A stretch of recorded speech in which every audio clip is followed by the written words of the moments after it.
Hi everyone, it's Natalie here. So lots of videos being recorded today.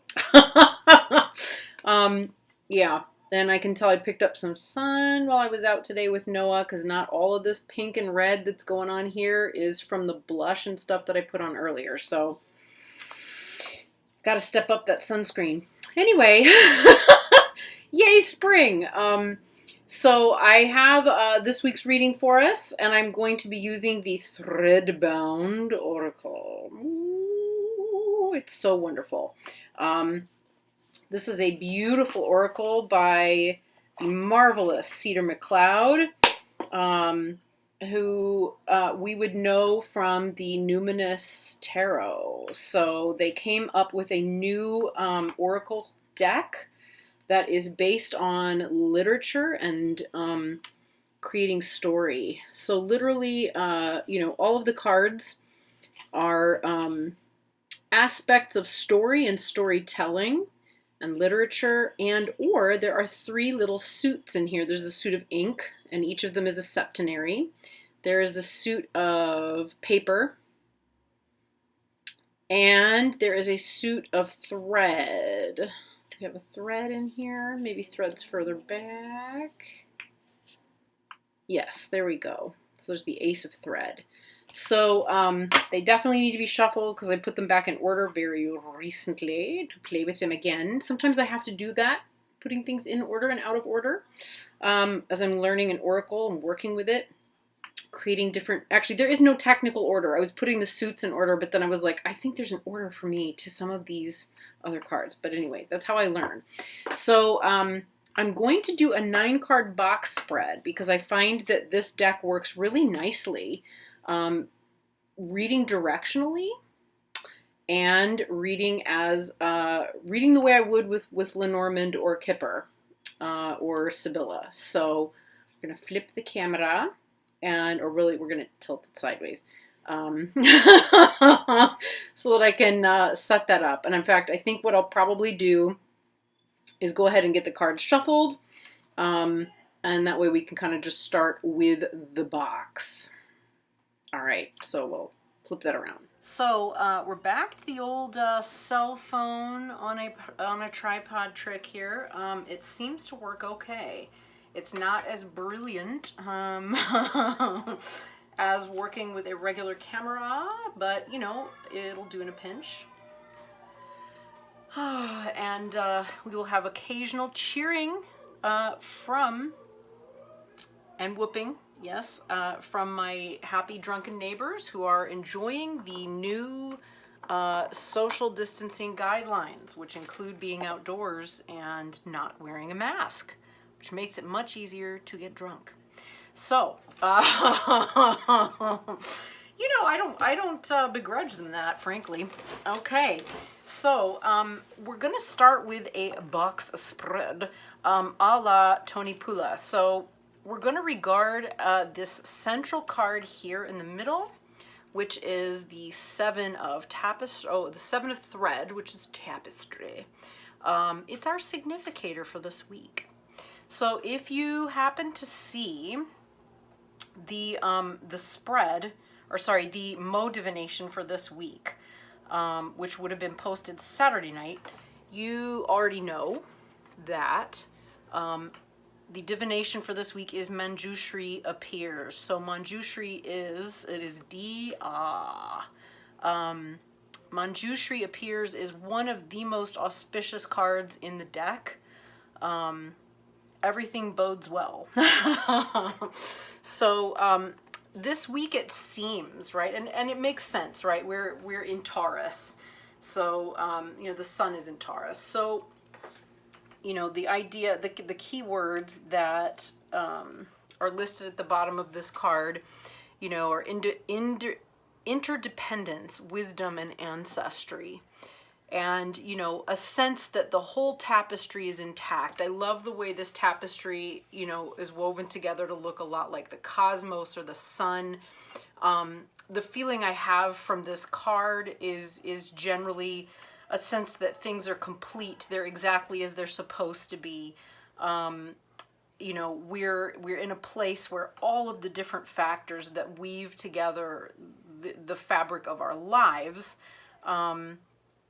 you know, is very secure. Okay.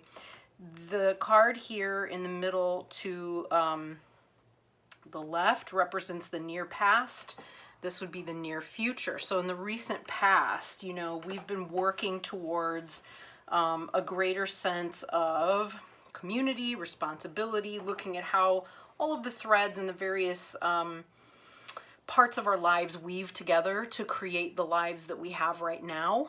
The near future would seem to tell us that we're still in the process of creating further things, more things. We move here into the Three of Ink. So there's not a whole lot of directional cues in this particular reading. I will say there is something that is very interesting to me, which is the appearance of this card, right? This would be the card that's most likely to be on its way out of the picture. In fact, all three of these are more or less on their way out. We can also see this row as being, you know, past, present, future, right? You know, we've had our challenges. How did we get to this place where we are right this minute? We've had our challenges as we were pulling together, you know, the various different threads and aspects of our lives to try and weave them together into something coherent, which is interesting because this does not look as coherent, right? It's still very beautiful, but it doesn't have the level of coherence that the other one does. In terms of creating a picture or composition. I need more light back here. I'm losing the light. That starts to happen at this time of day. So I don't know where that voice came from, but she says hello. Anyway, so as we're looking at this, you know, how we've gotten to this place. We have the four of thread. We've started weaving things together. We've been using our intuition, right? We've got this, the intuitive seer is up here at the top of our reading, overseeing things, you know, is a big part of how we got to this place, you know, is understanding the need to take what we've learned from the past and apply it to the future, right? So what we've learned from the past is you know, how to put in place boundaries, how to put in place, you know, various different stepping stones that we need to get from point A to point B. How do we bring things together, okay?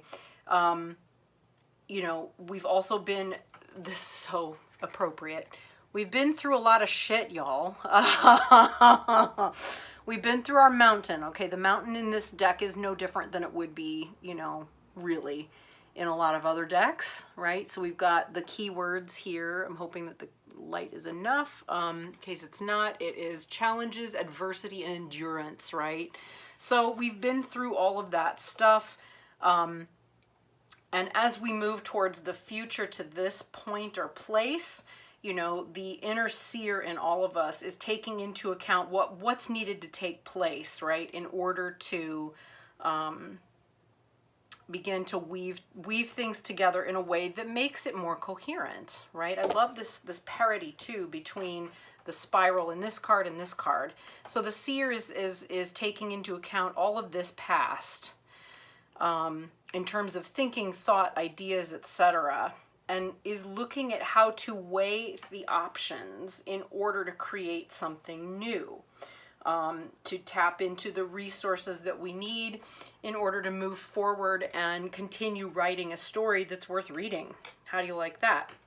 So what do we have? We have the Two of Papers, which is the page, or we have that similar kind of crossed swords or Two of Swords happening there. You know, it's she gives the keywords of options, decisions, and dreams. You know, we're using our intuition to figure out how do we take those ideas and take it from a 2 to a 3. How do we turn it from a blank page into something we want to write down? Okay, that's the 3 of ink. So how do we want to tell our story? How do we want to carry our personal story forward? Basically weighing up, and this is all the mental realm right up here. This is thoughts. How do we take all of the thoughts and ideas that we've had throughout this whole time period, you know, and turn it into something worth writing down? You know, take it to the next level and ground it in physical reality. Okay. Now, if we look at how feelings have come across, this card here is fascinating because a couple of weeks ago, I didn't manage to get my reading uploaded, and I was using this deck and this spread. And it was actually a pretty good spread, and it had all kinds of fun directional cues and things. But this card, the song had appeared up here, which is very interesting. But it's now in a position of past, and it's in a position of feeling. So it tells me that we've gone from a place where, you know, there was an idea of bringing in more, you know, heart harmony messages. Those are the key words of this card. I feel like it's also healing, right? It's about interdependence, which is very much this theme, but on a more, you know, it's on a heart level, it's on a feeling level, it's also an interpersonal level, right? So we have found some healing in relationships. We've had some healing in, I feel like it's not necessarily like you know, how do I put this? I feel like this is more about our psychology and our emotions as it relates to old relationships or situations that required some healing. How's that? I'm not feeling very articulate after spending most of the day talking somehow. Interesting. But yeah, it's so we went from kind of theorizing the need in this position up here to need to do some of that work to a place where we have actually been doing some of that work. And boy, didn't that full moon bring a lot of that to the surface, eh? You know, that full moon last week, it was just heavy. It was just a lot of stuff coming, you know, very Scorpio, coming up from the depths of the Mariana Trench. At least that's how I experienced it. It kind of tapped into all sorts of vulnerabilities and brought a lot of that stuff to the surface. You know, in terms of what are we feeling, we've got a feeling, you know, this is the Ace of Fiber. What's all this fiber this week? This Ace of Fiber or Ace of Thread here, it's just the fiber. It's like taking the raw material and finding the way to twist it into something like a twine or a yarn. We need to spin it into something new, right? That's useful. So there's a feeling of needing to do something useful with this, with all of the work we've been doing, right? Because we've had this hardship that's been a lot of mental hardship. You know, we've been trying to figure it out. How do we put that into material reality in the form of boundaries, creating something that's coherent, creating a life that functions and works more holistically, you know, and then moving beyond some areas of our lives where we had some emotional work and relational work to do on our own. You know, how do we process this stuff and move it along? And now, you know, knowing what we know, how do we take, you know, the essence of what we've learned in order to spin something new? Again, the idea of spinning, because that's a spindle, or it's a spindle. This, you know, circular motion here, and then the swirling of the ink, right? We're doing this kind of wonderful stirring and swirling to create something new. For some of you, this may be about finding a new way of relating to family. Okay, so there will be, I think, some of you who will be taking this relational lesson and finding a way to apply it to family relationships in order to start something new. Some of you will be, some of you may be taking this into a place whereby you think, what kind of new things can I bring, you know, considering my family, what kinds of new things can I weave into my family situation? How can I bring something new, something fresh, something clean, and something beautiful into my family relationship? In terms of what's coming next, yeah, I mean, there's going to be some of you out there who are going to be starting a family. There will be some of you who are going to be moving closer to family. There will be some of you who are going to be, you know, there may be some of you who are creating or doing things for family. It could be things like gardening, planting gardens for family members, caring for family members, finding ways to bring, you know, bring joy, resources, new ideas, food, there's a lot of celebration here. There's a lot of celebration here moving forward. This may also be going from, you know, I'm seeing the 2 of paper, the 3 of ink, and then, you know, the family. This could be about, hey guys, you know, sending emails to say, you know, what could we do to get together and spend more time together, right? Everybody's been vaccinated. What can we do? Putting all of your heads together to think about how that could come together, and then finding a way to bring it together, okay? And thereby enjoying that beautiful, you know, life tapestry that we all have with one another, right? Which also kind of brings that together rather beautifully too. Because if you think about it, all of this time we've spent alone and in isolation, you know, using intuition to solve problems, because, you know, it's not always been possible to relate to one another as comfortably as we might want to, because it's been so distanced. So having got, you know, worked through some of this stuff remotely and on our own and healed it, you know, it makes it a lot easier to take some of those lessons and ideas and weave them together into something that's more possible. So I think in, you know, in the coming week, especially I feel like next weekend somehow, you know, the shift in the month, making, you know, becoming the month of May, feels to me like everybody's sort of going, woo, fresh start, you know, what can we do next? So there we go.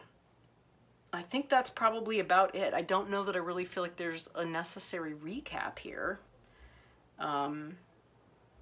Except to say, because there's always a recap, because I can't resist it. You know, where we are right now is this 7 of thread, you know, the sense of a completed tap. There's a sense of completeness, right? We've brought things, you know, full circle. Things have come together. They've woven together in a way that's beautiful. We're more aware of our interdependence. We're more aware of ourselves in the world, the way that we contribute to one another, and so forth. And that's coming from some harder lessons, right? Some more concrete, harder lessons where we're trying to create more coherence in the recent past in order to do that, right? How do we pull our lives, our communities, our families together, and how do we do that with reasonable, you know, personal and interpersonal boundaries? We've had a lot of adversity and difficulty to overcome. Okay, and this is again the mental realm, and this is the emotional realm. This is more like the earthly realm, but it's also, you know, space-time, past, present, future. So this is also past, present, future. So in the present moment, you know, our intuition is guiding us in terms of how to use, you know, all of this crap that we've been going through from the past to turn it into something constructive. You know, in terms of how do we take it into the future, and then moving that into the future, right? So we've got, you know, the current thoughts, current feelings, and then these are helping us weave, you know, or pull to, in this case it is weave, right? Pull together from the corners, and link, you know, this card links these two together in order to take us over here, and vice versa. So, oh, having so many parties next door. It's so good. So the seer is still here, looking at then taking all of this from the past, you know, in order to build a better future, right? So as things have come together nicely, you know, our intuition aspect of ourselves is telling us, how do we move forward into a place of greater joy, abundance, resourcefulness, happiness, the ability to create something new and to create something worth writing down, You know, we've got these ideas and options and dreams. How are we going to apply them? Then we look at our feelings, right? We've had all of this stuff happening here, right? We've healed some things in our recent past to do with our relationships. And it's given us the sense of taking all of these new, you know, the new fiber of our being that feels renewed and open and clear and clean, like a fresh slate. How do we bring all of that together, you know, from what we've learned? In order to create something new and bring family together? How do we, you know, there's so much freshness in this card that's just so great. You know, then taking that sense of feeling of things that are new and wanting to continue the journey, right? And create something better, right? Because 7 gives us a sense of stopping. But 3, you know, is how you juggle. You need three balls to start juggling. So how are we going to take the swirling nature of this beautiful tapestry, and instead of making it something that is stagnant, how do we keep it flowing and moving? We turn it into ink. We make it worth writing down. So taking this newness, turning it into something worth writing down is going to be about sharing it with our family and the people with whom we are the closest. So it may not be our flesh and blood family like my neighbors next door. It may be, you know, your soul family, you know, the people you love the most. So bringing each other, you know, bringing everybody together in the same space is starting to become more possible. So how do we want to carry that forward? And really enjoy the fullness, right? The fullness and wholeness of our being. You know, the Dia divination from the Mo is very much about, you know, having this wonderful wish-fulfilling jewel land in the hand, you know, and become, you know, infinitely wise and connected with everyone, and yeah, having wishes come true. And this is, of course, you know, it always is. But, you know, it's very, very much in keeping with that divination. Just kind of gives us a little bit more specificity. So, yeah. How are we tying things together? How are we threading things together? How do we continue to go with the flow of changing conditions in a way that's cheerful and joyful? And allows us to share that, you know, with family and with others. I also get the sense too, because sometimes the bottom row here can be very heavy, right? That our families, this is not going to be a surprise for a lot of you, right? But our families have been bearing the brunt of all of this, right? Of all of our decision making, of all of our worries, our fears, our intentions, you know, and has somehow managed to hold space for us through all of it. So it really is kind of, from that place, very much a building block for all of us. Yeah, and will continue to be with any luck. And keeping in mind too that as far as family goes, in this particular deck, family is not always and not necessarily limited to your family of origin, but those with whom you feel great kinship. So, all right, my friends, I appreciate you and I appreciate your kinship, and I want you to know I'm grateful for it, and I'm grateful for the ways in which, where it is possible, we all hold one another up. You know, I feel your energy out there. I really do. So I wish you a wonderful, beautiful week, and yeah, how exciting. We'll be back again next week with a full moon, or sorry, no, I keep reversing them, with a new moon reading. It'll be a new moon. Think of that. Yeah, it'll be pretty cool. All right, folks, take care, and I'll see you again soon. Bye.